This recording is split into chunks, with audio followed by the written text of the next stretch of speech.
हमने अभी तक क्या क्या किया था, कहाँ तक पहुंचे थे हम लोग? हमने कहा था कि डीएनए है, उसको अगर मैंने जूम किया तो कैसे दिखेगा, तो ड्रॉ करते हैं जरा हम, ये डीएनए, ओके करेक्ट। अगर इसको जूम करोगे तो कैसे दिखेगा ये?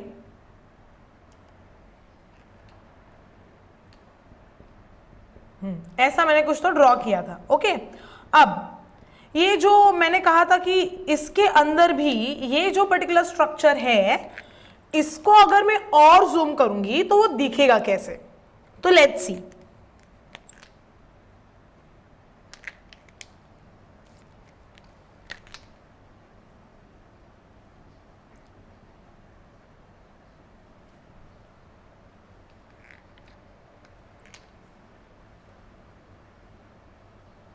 देखो कैलकुलेशंस बहुत होते हैं इसमें, कैलकुलेशंस नहीं वैसे, इट डिपेंड्स कि तुम्हें कितना अच्छा डायग्राम बनाना है, उस पर डिपेंड करता है कि how you want to make it.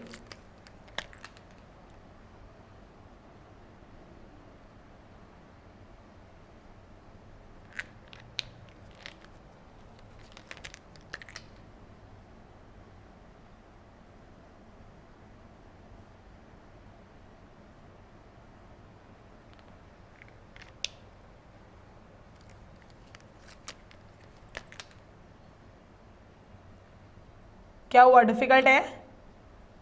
Draw करो तुम मेरे साथ तो तुम्हें पता चलेगा ना कि कैसे, मतलब एक आइडिया आएगा तुम्हें कि उसको कैसे ड्रॉ करना है। ये तुमने 9th में किया है, बट लाइक मुझे डाउट है कि तुम्हें याद नहीं होगा, इसीलिए बोल रही हूँ। एक बार करके देखो तो you will get an idea कि कैसे ड्रॉ करते हैं उसे।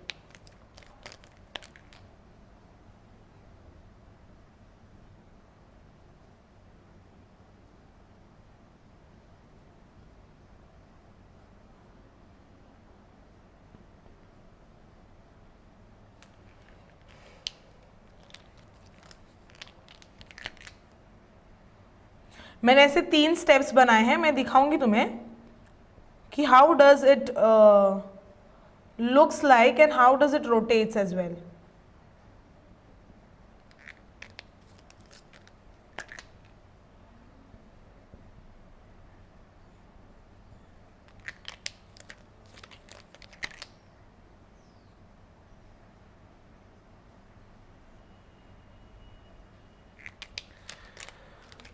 नाउ फॉर एग्जाम्पल समझो कि ये जो पूरा स्ट्रक्चर है ना, ये जो पूरा स्ट्रक्चर है वो ये है, और ये जो स्ट्रक्चर है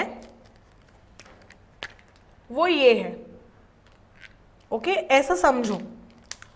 मतलब this is one particular line, this, and this is the other line which is this line, okay.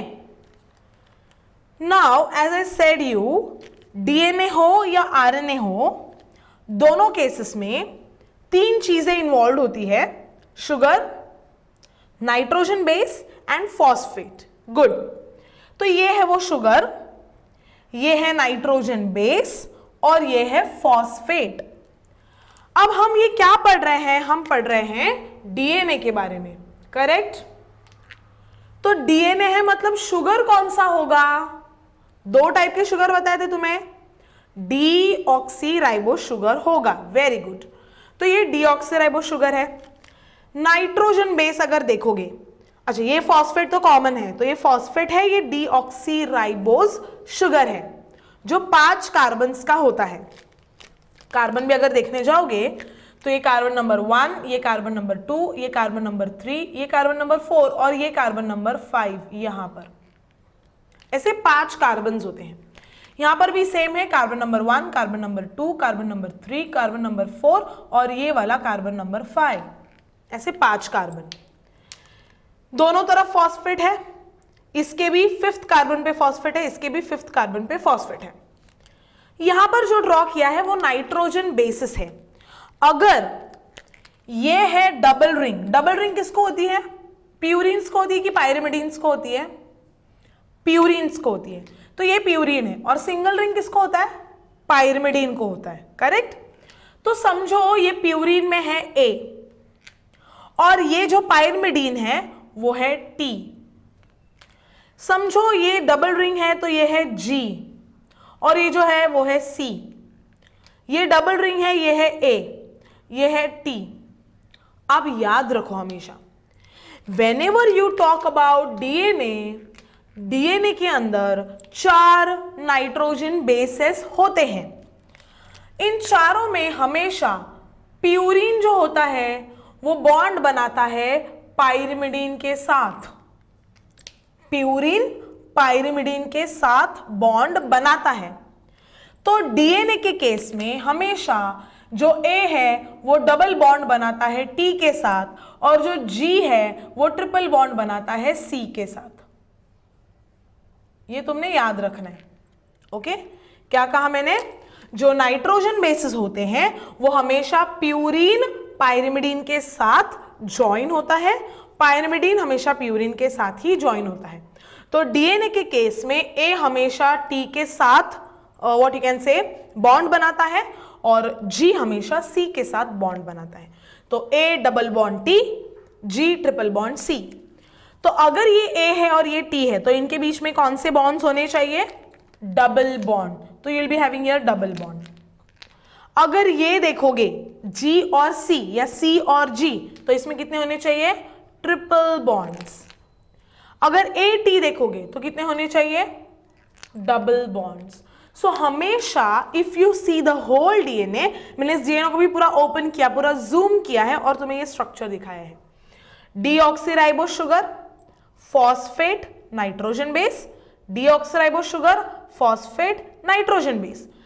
तो ये एक पर्टिकुलर न्यूक्लियोटाइड है, ये एक पर्टिकुलर न्यूक्लियोटाइड है। दोनों न्यूक्लियोटाइड एक साथ आते हैं by forming the bonds between the two nitrogen bases. Two nucleotides come together by forming a bond between two nitrogen bases. मतलब दो न्यूक्लियोटाइड के बीच में बॉन्ड बनता है with in nitrogen base.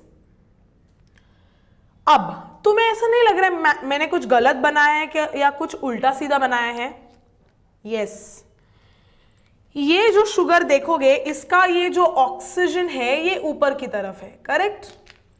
But ये देखोगे तो इसका ऑक्सीजन नीचे की तरफ है। डीएनए ऐसे उल्टा होता है।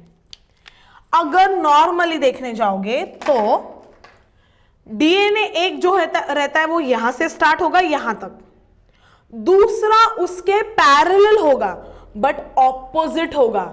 मतलब अगर ये यहां से स्टार्ट होता है यहां तक तो दूसरा उसके पैरेलल लेकिन ऑपोजिट, यहां से स्टार्ट होगा यहां पे खत्म होगा। Understood what I am saying? So DNA is said to as anti parallel. DNA को क्या कहते हैं? Anti parallel. क्यों एंटी पैरेलल है वो? Because one strand will start from here, will end here, another strand will be उल्टा। Anti means उल्टा, so will be starting from here and ending here, so it will be like this. कैसे पता चला? देखते हैं। ध्यान से देखोगे इधर कौन सा कार्बन है? 5th carbon. तो ये होता है फाई डैश। क्या कहते हैं उसे? Phi dash. या दूसरा उसे वर्ड है फाई प्राइम। और उसी के नीचे देखोगे, इसको भी अगर नंबर देती हूं 1 2 3 4 और ये 5, तो ये जो कार्बन है वो है 3rd।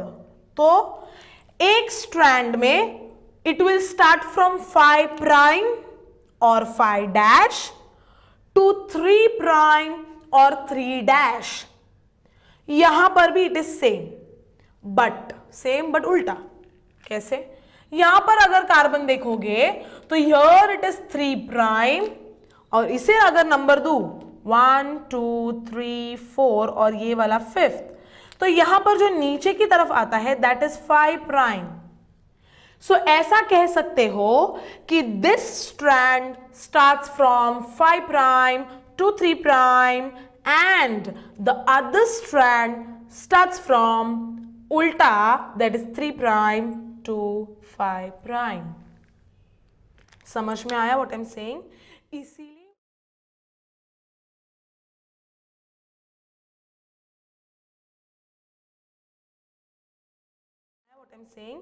इसीलिए उसे एंटी पैरेलल कहते हैं। मतलब एंटी है मतलब उल्टा है, 5 to 3, 3 to 5, बट एक दूसरे के सामने है मतलब पैरेलल है। Understood this much? तो ये है डीएनए। अगर मैं नॉर्मल डीएनए बनाऊं, जो कि मैं नेक्स्ट टॉपिक में बनाने वाली हूं, वो मैं कुछ इस तरह से बनाऊंगी। तुमने मुझे बोलना है what I am making.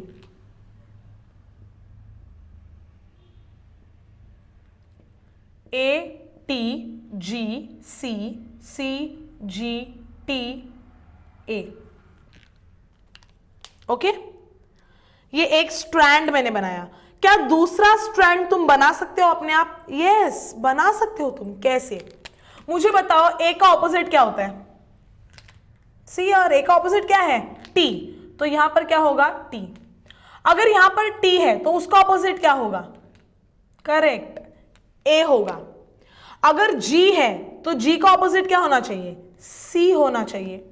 Sorry, क्या होना चाहिए? सी होना चाहिए। करेक्ट। अगर सी है तो उसका ऑपोजिट क्या होना चाहिए? जी होना चाहिए।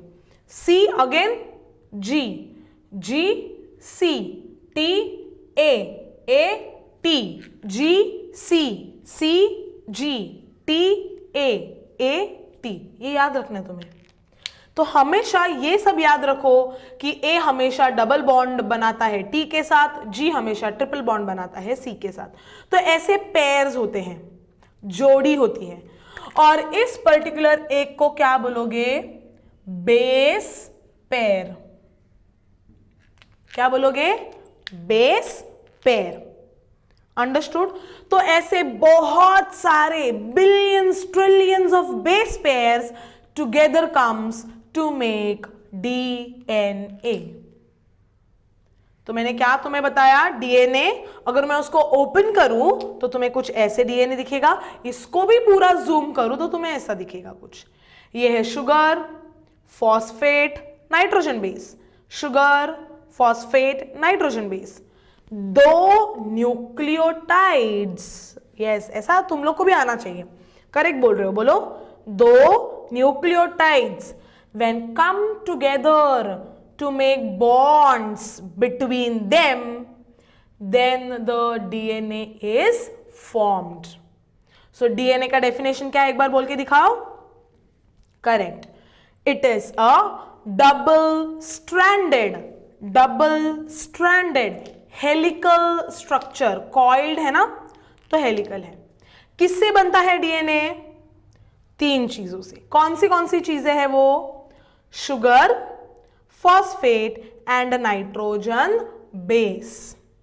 तीनों एक साथ आते तो उसे क्या कहते हैं? न्यूक्लियोटाइड। हमेशा प्यूरिन किसके साथ बाइंड होता है? पायरिमिडीन के साथ। पायरिमिडीन किसके साथ बाइंड होता है? प्यूरिन के साथ। डीएनए की बात करोगे तो ए हमेशा किसके साथ बॉन्ड बनाएगा? टी के साथ। कितने बॉन्ड्स? डबल। जी हमेशा सी के साथ बॉन्ड बनाएगा। कितने बॉन्ड्स? ट्रिपल। ऐसा लिखूंगी तो ये एक डीएनए है। अच्छा, हमने एक और पायरिमिडीन देखा था, दैट वाज यू।